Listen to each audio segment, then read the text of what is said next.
Subscribe to Infidelity Tales Lab. Now, let's begin. Wade Malone pressed his forehead against the cold glass of his apartment window, watching the October rain streak down in silver lines. Across the street, the elementary school playground sat empty, swings swaying in the wind like hanged men. 6 months ago, he'd lived in a house with a yard. 6 months ago, he believed in his marriage. The medication bottle on the counter caught his eye. Michelle's antidepressants, left behind when she'd moved out. He'd found them while packing, stuffed in the back of her nightstand drawer alongside receipts from hotels he'd never stayed at. The discovery had been almost anticlimactic. By then, he'd already known. Wade was a structural engineer, a man who understood load-bearing walls and stress points, who could calculate exactly how much weight a foundation could take before it cracked. He'd failed to apply that same analysis to his own life. The signs had been there for years, hairline fractures spreading through the walls of his marriage. But he'd been too busy building his career, providing for his family, being the good husband. His son Tyler called every night at 8. Wade glanced at his watch, 7:45. 15 more minutes of silence before he'd hear that small voice, always trying to sound brave, asking when he could come home. Not to Michelle's house. Home, where his father lived. The affair itself almost didn't matter anymore. Wade had discovered on a Tuesday, coming home early from a job site with what he'd thought was food poisoning. He'd found Michelle's phone on the kitchen counter, buzzing with messages. The name on the screen, Santiago. Santiago Cannon. Wade knew him. Everyone in their social circle knew Santiago, a wannabe entrepreneur with more charm than sense, always pitching some new venture, always finding investors stupid enough to believe him. Wade had never liked him, had warned Michelle about getting involved in one of Santiago's opportunities. He hadn't realized just how involved she'd gotten. The phone had been unlocked. Wade had read every message, his hands steady even as something fundamental broke inside him. 6 months of messages, photos, plans, discussions about when Wade finally figures it out and how much we can get in the divorce. That last part had been educational. Michelle had been planning this, calculating asset division, discussing strategies with Santiago about how to maximize her settlement. They'd even joked about it, trading messages about expensive lawyers and how to hide money. But it was the other messages that had made Wade's blood run cold. Messages to her father, Chester Wiley. Messages about Tyler. Chester Wiley owned 3 car dealerships in the county and believed this made him royalty. He'd never liked Wade, had opposed the marriage from the start. Not ambitious enough, he'd told Michelle, right in front of Wade at the engagement party. You could do better. The messages between Michelle and Chester revealed a plan more vicious than simple divorce. They were going to destroy Wade's relationship with Tyler. They were going to paint Wade as unstable, possibly dangerous. They were going to use the divorce to ruin him financially, professionally, personally, and they were going to enjoy it. Wade had spent that night making copies of everything. He'd transferred the messages to his computer, organized them into folders, created backups. Then he put Michelle's phone exactly where he'd found it and gone to throw up in the bathroom. The next morning, he'd kissed his wife goodbye like always. He'd taken Tyler to school. He'd gone to work, and he'd started planning. The confrontation came 2 weeks later. Wade had used those weeks carefully, quietly separating his finances, consulting with 3 different lawyers, documenting everything. He'd also installed security cameras throughout the house. Something he told Michelle was because of recent break-ins in the neighborhood. She believed him. Michelle had always believed whatever was convenient. He'd chosen a Saturday morning, when Tyler was at his friend's house for a sleepover. Michelle was in the kitchen, scrolling through her phone, probably texting Santiago. Wade walked in and placed a folder on the counter in front of her. "I know about Santiago," he said quietly. The color drained from Michelle's face, but only for a moment. Then something else took over, something Wade had never seen before. Her eyes went flat and cold. "So what?" She didn't even try to deny it. "You gonna cry about it? Beg me to stay?" Wade had expected anger, maybe tears, definitely denial. This casual cruelty was new. Or maybe it wasn't. Maybe he'd just never been looking at the right angle to see it. "I want a divorce," he said. "I'm filing Monday." Michelle laughed. Actually laughed. "Good luck with that." You think you're getting Tyler? You think you're keeping the house? My father has lawyers that will eat you alive. Your father doesn't scare me. He should. She leaned forward, and Wade saw genuine malice in her expression. You have no idea what you're up against. By the time we're done, you'll be lucky to see Tyler once a month. Supervised visits, probably. We'll make sure everyone knows what kind of father you really are. What kind is that? Unstable, angry, potentially violent. She smiled. It's amazing what a good therapist will testify to, especially when they're only hearing one side of the story. Wade kept his face neutral, but his mind was recording every word. The camera hidden in the smoke detector above the kitchen island was recording too. You've been planning this, he said. Of course I have. You think I'm stupid? I've been documenting your behavior for months. The late nights at work, which I'll say were you drinking. The short temper, which I'll say scared Tyler. The financial stress, which I'll say you took out on us. She was warming to her subject now, enjoying herself. Santiago, help me understand how these things work. You need to control the narrative. Santiago knows a lot about divorce. He knows a lot about winning. Something you never learned. She picked up her phone. I'm calling my father. You should probably find somewhere else to stay tonight. This is my house now. Wade had left. He'd gone to the apartment he'd already rented, had moved the belongings he'd already packed, and he'd started making calls. The divorce papers were filed Monday morning. By Monday afternoon, Chester Wiley had already hired Marcus Feldman, the most aggressive divorce attorney in the state. Feldman was known for destroying opposing parties, for using every dirty trick in the book. Wade's attorney, Doug Kelly, was different, quieter, more methodical. They'd met 3 times before Wade even filed, had gone over every piece of evidence, had discussed strategy. This is going to get ugly, Doug had warned him. The Wileys played dirty. I've dealt with Chester before.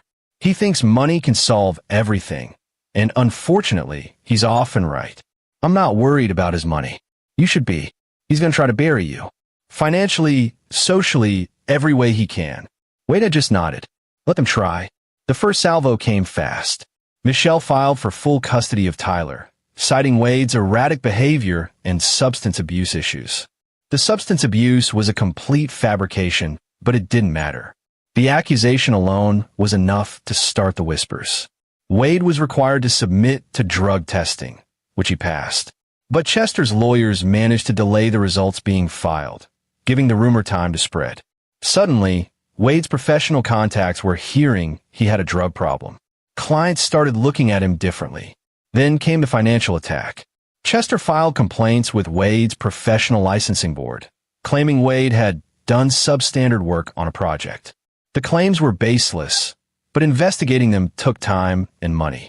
Wade's malpractice insurance premiums skyrocketed. At a parent-teacher conference, Michelle and her mother Sherry Wiley appeared together.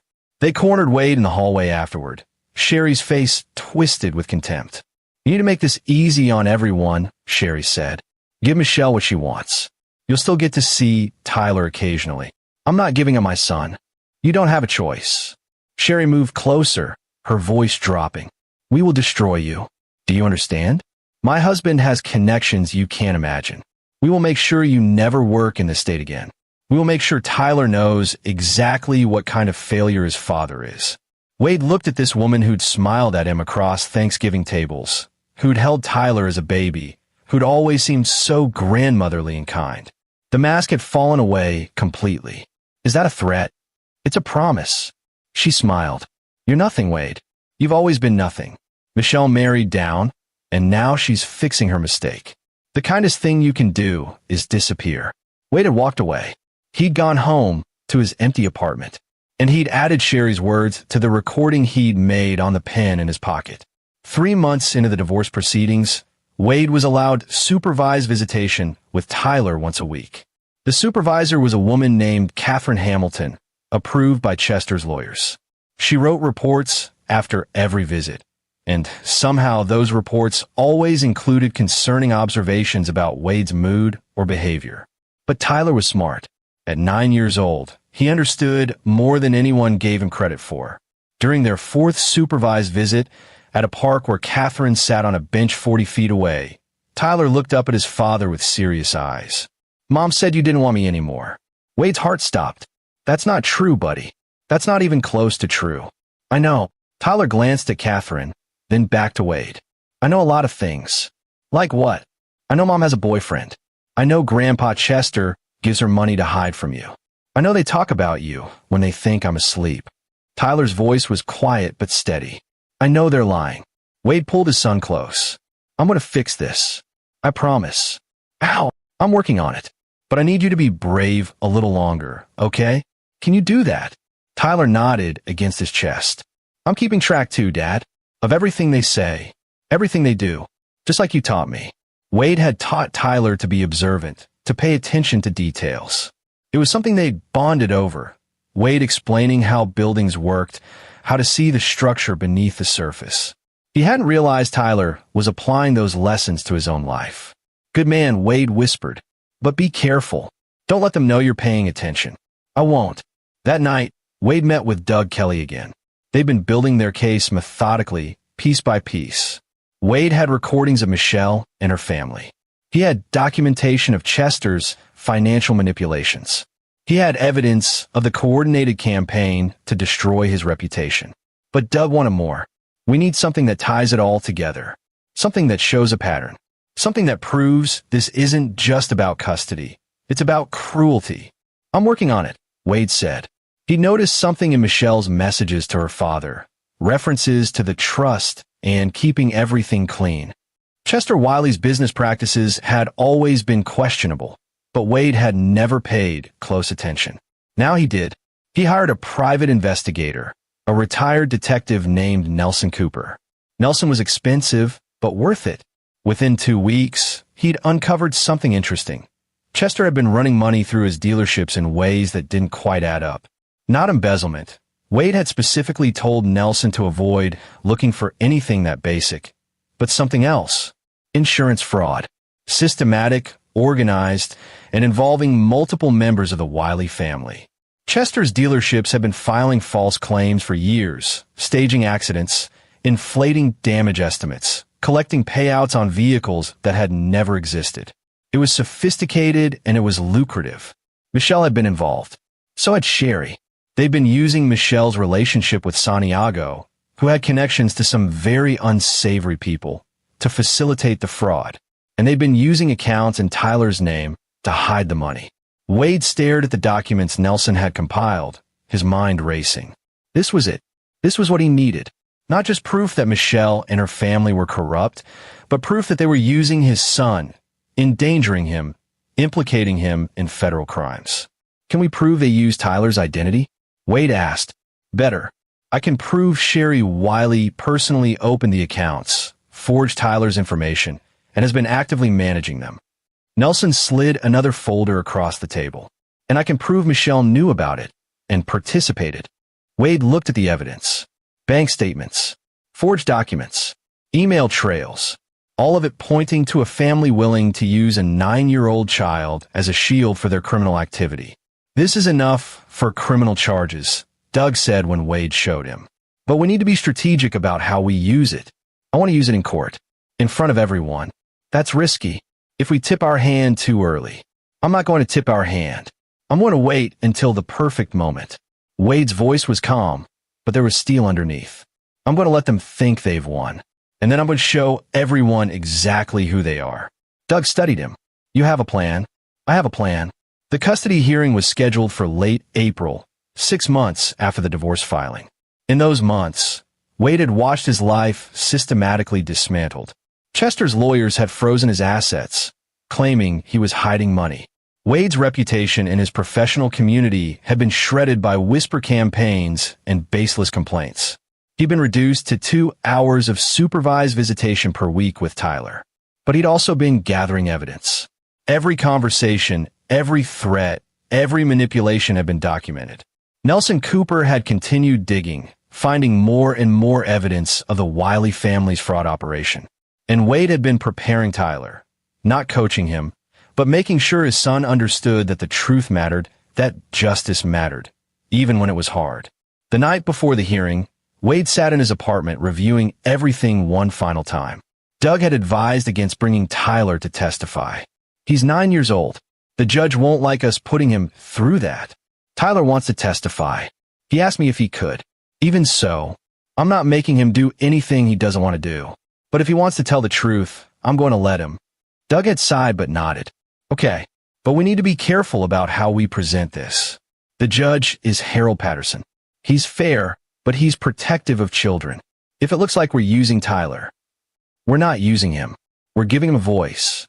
The morning of the hearing, Wade put on his best suit. He picked up Tyler from Michelle's house. Michelle and her family would meet them at the courthouse. Tyler was quiet in the car, dressed in the button-down shirt and slacks Wade had bought him. You okay, buddy? Wade asked. I'm ready, Dad. Remember, you just tell the truth. No matter what anyone says, just tell the truth. I know. The courthouse was everything Wade had expected. Imposing, cold, designed to intimidate. Michelle was already there with her family. Chester in an expensive suit, Sherry in pearls and designer clothes. Michelle looking demure and wounded. Santiago had the sense not to show up, though Wade knew he was still in the picture. Marcus Feldman, Chester's attorney, had brought a full team. They had boxes of documents, expert witnesses lined up, a psychiatrist ready to testify about Wade's supposed instability. It was an impressive show of force. Doug had one briefcase. Wade had one folder. And Tyler had one envelope. Judge Harold Patterson was in his 60s, gray-haired and serious. He listened to opening statements with the patience of someone who'd heard it all before. Feldman painted Wade as a deadbeat father trying to manipulate the system. Doug kept it simple. This was about what was best for Tyler, and what was best was the truth. The first day was brutal. Michelle took the stand and gave a tearful performance about Wade's anger, his absence, his inability to be a proper father. She talked about finding alcohol hidden in the garage, a lie, about Wade screaming at her in front of Tyler, another lie, about fearing for her safety, the biggest lie of all. Feldman produced the supervisor's reports from Wade's visitations, each one carefully worded to suggest Wade was unstable. He called a therapist who'd met with Michelle 3 times and was ready to testify about the trauma of living with Wade. Wade sat through it all, his face impassive. Let them tell their story. Let them think they were winning. Chester testified on the second day, playing the concerned grandfather. He talked about his successful businesses, his stable home, how he could provide for Tyler in ways Wade never could. He mentioned Wade's financial troubles caused by Chester's lawsuits, Wade's professional difficulties caused by Chester's complaints, Wade's isolation from friends and family caused by Chester's whisper campaigns. It was a masterful performance. Chester came across as reasonable, concerned, generous. He offered to help Wade get back on his feet once Wade accepted reality. Sherry was even better. She took the stand in a lavender dress, her hands folded demurely, her voice soft and grandmotherly. She talked about Tyler's happiness at their house, how he'd adjusted to the divorce, how he needed stability and love. And does Wade provide that stability? Feldman asked. I'm sure he tries. Sherry's voice was sad. But he's so angry, so bitter. Tyler comes home from visitations upset, confused. It breaks my heart. More lies. All of it lies. But convincing lies, told by people who'd practiced them. Doug cross-examined. But there was only so much he could do without revealing their evidence. Wade had insisted on waiting, and Doug had reluctantly agreed. They needed the right moment. On the third day, Doug called Wade to the stand. Wade testified about his love for Tyler, his stable career before the Wileys had attacked it, his desire to be a father. He was calm, clear, honest. He didn't attack Michelle or her family. He simply told his truth. Feldman's cross-examination was vicious. He hammered on Wade's financial situation, his current living conditions, the supervisor's reports. He made Wade seem defensive, struggling, possibly unfit. Then Doug said, Your Honor, we'd like to call Tyler Malone to testify. The courtroom went silent. Michelle's face went white. Chester half rose from his seat, then sat back down. Sherry's perfectly composed expression cracked for just a moment. Feldman was on his feet. Your Honor, the child is 9 years old. This is inappropriate. The child has expressed a desire to speak, Judge Patterson said quietly. I'll allow it. But Mr. Kelly, this had better be necessary. "It is, Your Honor." Tyler walked to the stand, small and serious. The bailiff had to adjust the chair so he could be seen over the witness box. Wade watched his son, pride and fear warring in his chest. Tyler looked directly at the judge, not at his mother's family. Doug kept the question simple. How did Tyler feel about his father? Did his father ever hurt him? Did his father drink or act strangely? Tyler answered each question clearly. No, his father had never hurt him. No, his father didn't drink.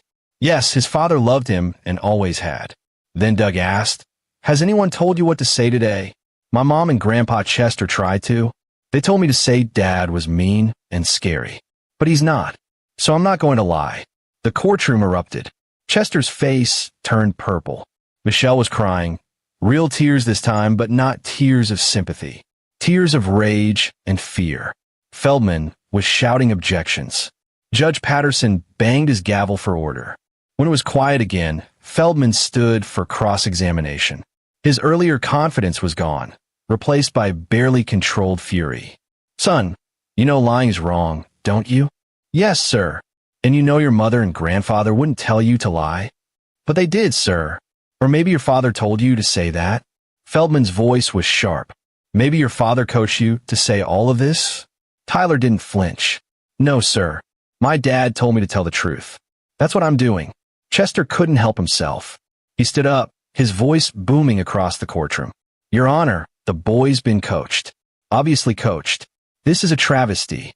"Mr. Wiley, sit down," Judge Patterson said sharply. But Tyler was already reaching into his jacket pocket. He pulled out an envelope, the one Wade had given him that morning, the one they'd prepared together.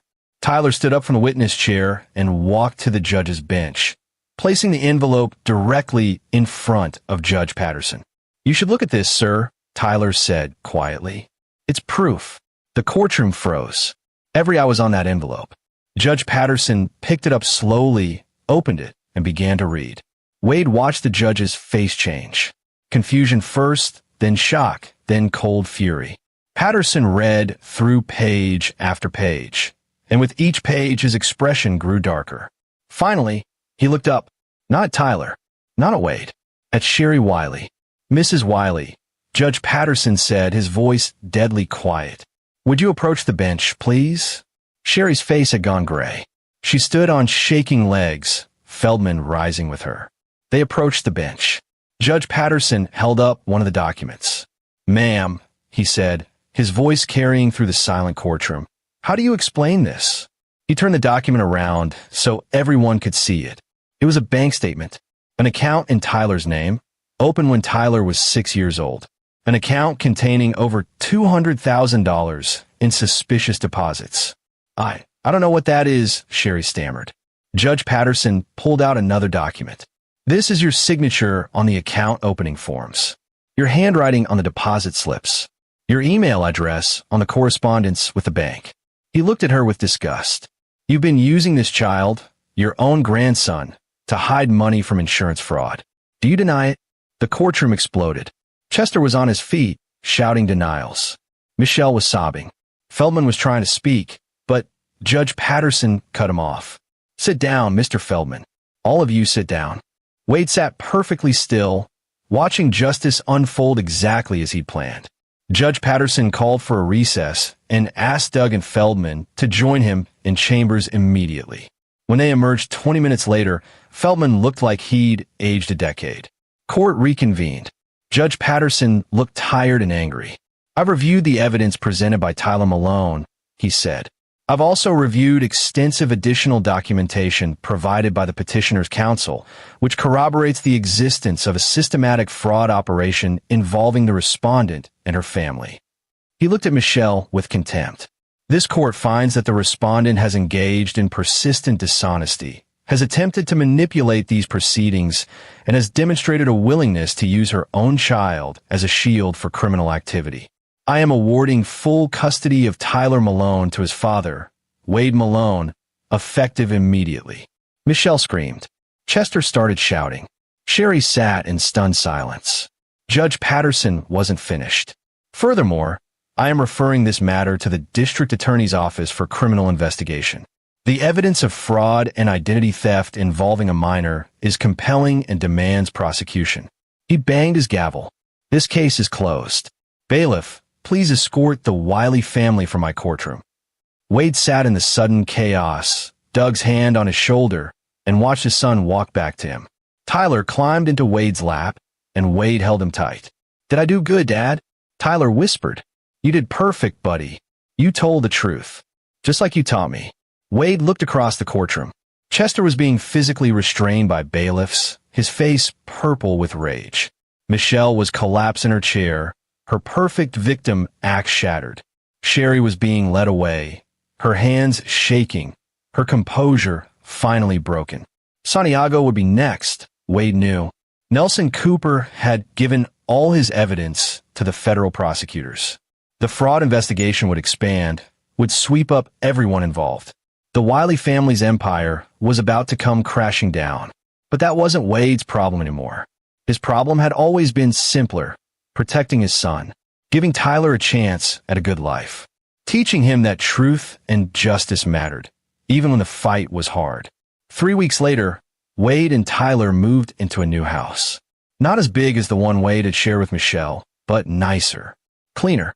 Theirs. Tyler helped Wade paint his bedroom, chattering about school and his friends and the upcoming summer. He seemed lighter, like a weight had been lifted. Wade felt the same way. The criminal investigation had moved fast. Chester, Sherry, and Michelle had all been indicted on fraud charges. Santiago, too.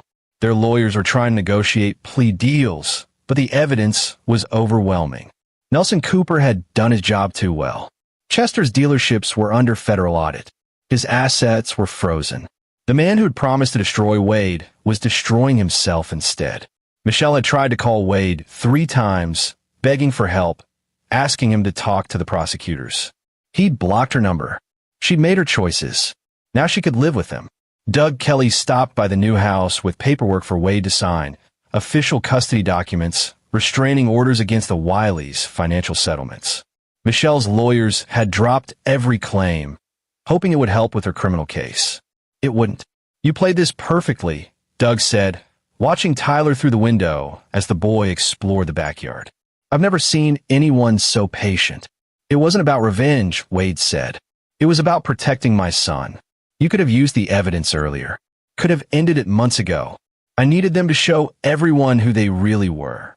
If I brought the evidence out too soon, they'd have claimed I fabricated it, that I was desperate. But I let them lie, let them perform, let them think they were winning. And then, when they were at their most confident, when they'd committed themselves completely to their story, that's when I showed the truth. Doug nodded slowly. You're a scary man, Wade Malone. I'm just an engineer. I understand structures. And I knew exactly where to place the charges to bring theirs down. That night, Wade tucked Tyler into bed in his new room. Tyler had hung up posters of planets and buildings, was already making the space his own. Dad, Tyler said sleepily. Are we going to be okay now? Yeah, buddy. We're going to be okay. Good. Tyler yawned. I missed you. I miss being home. This is home now. You and me. And nobody's going to take that away. Tyler was asleep in minutes. Wade stood in the doorway for a long time, watching his son breathe, feeling something settle in his chest. Peace, maybe. Or just the absence of the constant fight. His phone buzzed. A message from Nelson Cooper. Federal prosecutors just announced 23 additional charges against Chester Wiley. He's looking at 15 years minimum. Thought you'd want to know. Wade deleted the message. He didn't need to know. The Wileys were the past. His future was sleeping in the next room, safe and protected and home.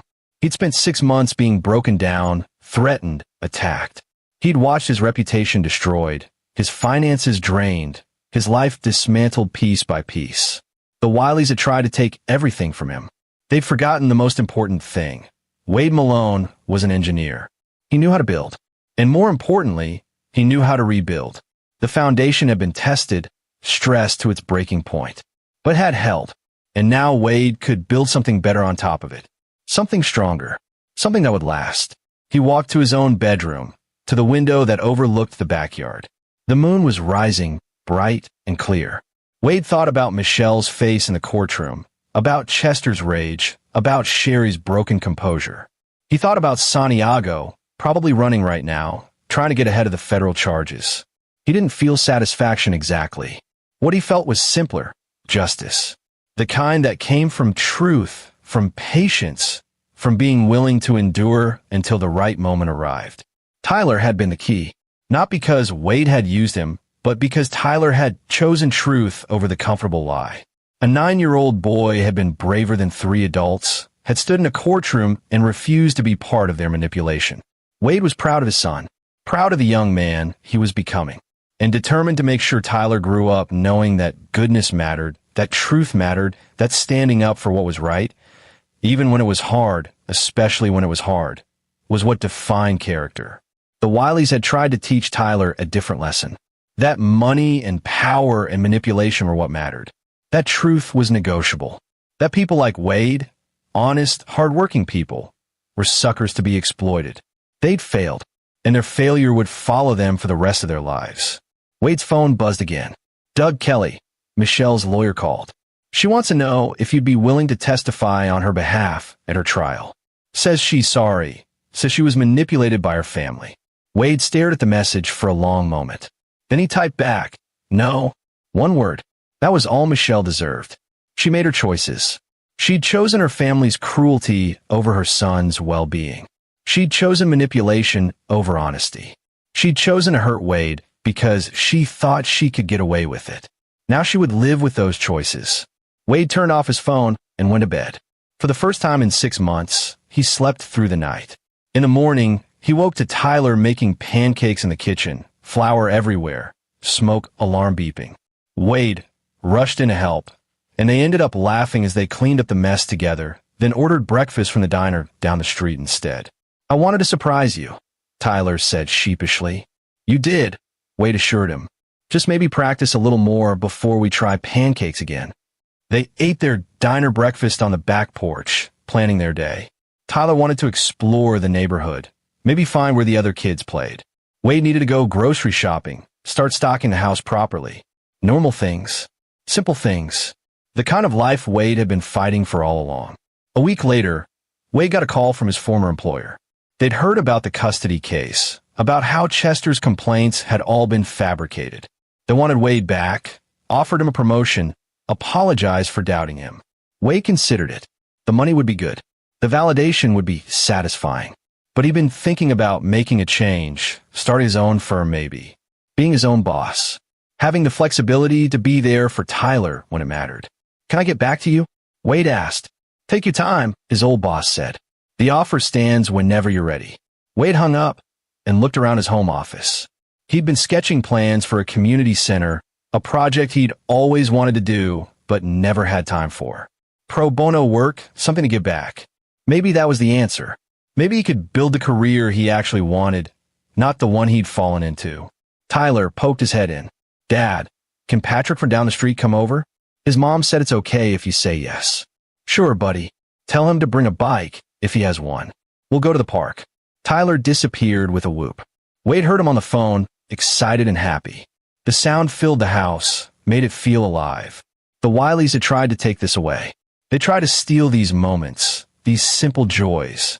They'd failed, and their failure was complete. Chester was awaiting trial, his businesses collapsing, his reputation destroyed. Sherry had tried to flee to her sister's house in Florida, only to be arrested at the airport. Michelle was plea bargaining, probably going to serve time. Santiago had disappeared, was wanted by the FBI. The structure of their lives had collapsed, just like Wade had known it would. You couldn't build anything lasting on a foundation of cruelty and manipulation. Eventually, the weight became too much. But you could build something lasting on truth, on love, on the simple determination to do what was right, even when the cost was high. Wade saved his sketches and stood up. He could hear Tyler and Patrick outside, already becoming friends. He could hear the neighborhood kids calling to each other, the sound of summer beginning. This was what winning looked like. Not the courtroom drama, not the revenge, not watching his enemies fall. This, life continuing, his son happy and safe, a future full of possibility. Wade walked outside into the sunshine, ready to start building again. And there you have it. Another story comes to an end. What did you think? I'd love to hear your thoughts in the comments below. If you enjoy this story, consider joining our community by subscribing. It means the world to us. For more stories like this one, check out the recommended videos on screen. And I'll see you there.